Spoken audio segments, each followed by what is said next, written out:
Good morning everybody, what is up? Welcome to a new video. I hope that everybody is doing good. I am walking outside because, okay, again, people, the view here, it's amazing to walk here. So in this video, I want to talk a little bit about why it is that in Greece you can actually make the most money while working in your own native language. Many people have asked me about this and I thought, you know what? Let me explain it in a video. Bear with me because I don't know how long this video is going to be, but I'm going to promise you it will all make sense. So when people are looking for a new job somewhere in Europe, obviously the thing that pops up in their head is I need to make as much money as possible, which is normal. But there are some things to consider. For example, if you're going to go to Spain, the gross salary most of the time is 200-300 euros more.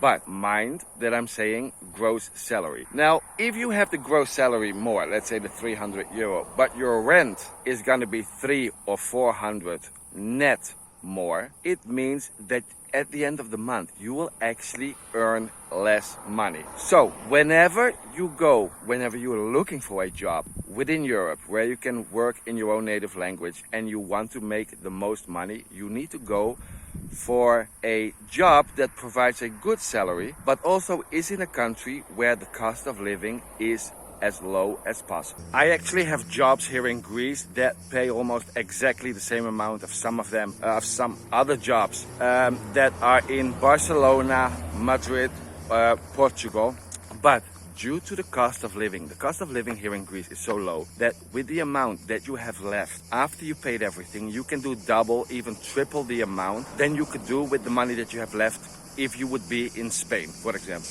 Now, another thing that you would like to consider is, does the company that you are applying with, does it invest in its workers, in its people? And this, for me, I think is very important, and I think it should be important in general for people. But for example, this can already start with a relocation package. If the company that you are applying for is in another country and they are specifically looking, for example, Dutch speakers, Italian speakers, any native language, let's say European native language, that it's not the native language of that country, and that company does not offer a fully paid relocation package, including the flight, accommodation for the first 2 or 4 weeks, then you should ask yourself rather, is that company a perfect fit for you if from the beginning they do not invest in people, even though they need people that are not in that other country. If you've gotten curious for any of the jobs that we have, or you just want to see which jobs we have, please go to my website. I will put the link down below and hope to see you guys soon. Thank you so much for watching. Do not forget to subscribe and like this video.